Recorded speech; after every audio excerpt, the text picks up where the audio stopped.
The plaza of Zelda shimmered beneath two dying suns, their light refracted through the crystalline towers that lined the imperial capital. The air carried the metallic taste of ozone, mixed with the scent of fear. Every broadcast relay across 100 worlds flickered to life, transmitting the same image. 20 human women standing in a row, their shadows thin against the marble of the execution platform. Above them, the imperial insignia glowed, an unblinking eye surrounded by coiling alien script. The crowd gathered in concentric circles, tens of thousands strong, their voices a low hum of excitement. To them, this was a spectacle, a reaffirmation that chaos could still be crushed beneath the banner of order. The narrator's tone, cold, distant, marked the gravity of what was unfolding. The Galactic Empire had conquered worlds, silenced species, and rewritten civilizations. But none defied it like the humans had. Their defiance was never loud, never grand. It was quiet, persistent. It irritated the great powers because it could not be rationalized. Humans bled easily. They died easily. And yet, they refused to bend. It was not a trait the Empire understood, so they called it madness. Madness must be cured. Each woman stood differently. The first was an engineer from Mars-born colonies, her hands scarred by plasma work. The second had once been a medic during the orbital wars, her uniform stripped, but her posture unbroken. Another was a linguist who refused to translate human submission into the Empire's tongue. And at the center stood a diplomat, her hair shorn short, her gaze steady, her silence heavier than any speech. None of them spoke now. Their names were erased from the record. They were identified only by numbers. It was easier to hang numbers. The trial was not a trial. It was theater.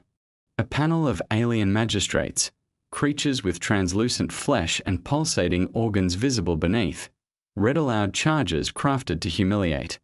Words like spiritual infection and subversive empathy echoed through the translation fields. The crowd laughed at the absurdity of the language, the distorted mimicry of human behavior. When one woman raised her chin, refusing to look down, a judge hissed through his spiracles and marked it as display of insolence. The alien governor overseeing the event, Lord Zynar of the Kothari Dominion, wore ceremonial armor made of living metal that shifted with each breath. He smiled for the audience, not for the condemned. His speech was rehearsed, carefully designed to remind the Empire's citizens that disobedience carried only one end. The cameras focused on the nooses, braided cords woven from a silken alloy that tightened with the slightest movement. The Empire prided itself on precision. Every execution had to be art. The order was given. The spectacle begins when the suns align. The twin stars crept toward overlap, their edges bleeding into a deep crimson glare. The crowd fell silent. It was the silence before cruelty, the silence of something ancient that had learned to enjoy power. The women did not plead. There were no last words. Their stillness unnerved the watchers. Among the humans watching from the colonies, millions stared in frozen disbelief. The feeds poured into orbital stations, mining outposts, ship decks, refugee hubs. There was no sound, only the synchronized countdown projected across every screen, 10 seconds until the hanging. Somewhere in deep space, on a human freighter carrying refugees, a child asked why the women were not crying. No one answered. They couldn't. The command resonated through the plaza. Execute. The platform shifted. The air snapped. The cords tightened. The crowd roared. But in that same instant, the power grid flickered. One by one, the lights of the capital dimmed. The broadcast wavered, static crawling across the transmission. The crowd murmured in confusion, thinking it part of the show. But then the ground shook. Not from technology, but from something older, deeper, something that didn't belong to the Empire. The magnetic core of the plaza pulsed once, twice, and went dead. The gravity stabilizers failed for 2 heartbeats. long enough for the bodies to hang motionless in the air before falling limp. The Empire's engineers scrambled, terrified, as every system responded with a single, corrupted signal, access denied by human network. No one understood. Humanity did not have the power to interfere with the capital's grid. They had no access to the central systems, no fleets stationed nearby. Yet the override was real, the data signature unmistakably Terran. Panic rippled through the audience.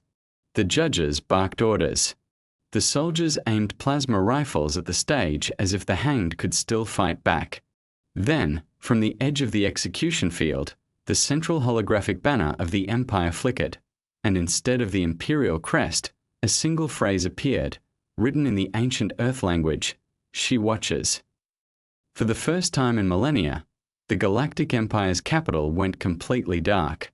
In the void of power failure, the only sound was the creak of ropes and the whispered confusion of countless alien voices. The cameras rebooted. When the broadcast resumed, the bodies were gone. The platform was empty. The ropes hung slack. 20 sets of nooses swung gently in the still air, and the magistrates stared in disbelief. The governor screamed for containment, but before any response, another sound broke through.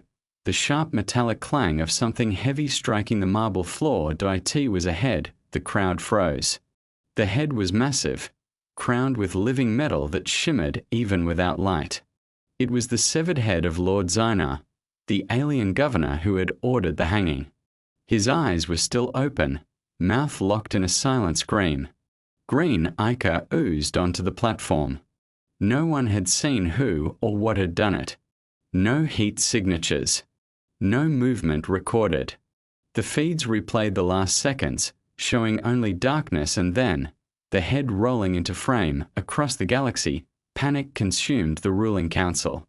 They tried to suppress the footage, to declare it human terrorism, but it was too late.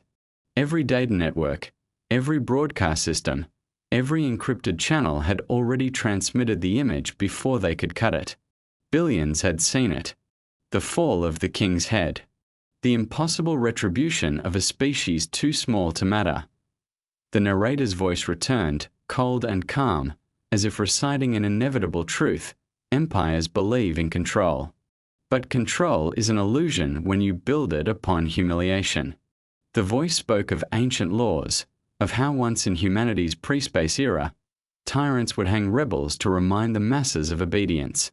Yet history repeated itself, not in form, but in consequence. Each humiliation created something the oppressor could not see: unity. And unity, when born from pain, was sharper than any blade that in the darkness of the capital. Military ships scrambled into orbit, scanning for cloaked fleets. None were found. The system detected no warp signatures, no energy trails, no trace of an external strike. The death of the governor remained unexplained. The women were missing, untraceable through biological scanners. The Empire, for all its technology, could not find 20 human bodies. But humans, in every corner of the galaxy, began to whisper a name that had been forgotten for centuries. A story told to scare children, of an ancient protector who never died, who appeared when humans were hunted. They whispered the name with reverence and fear: Baba Yaga.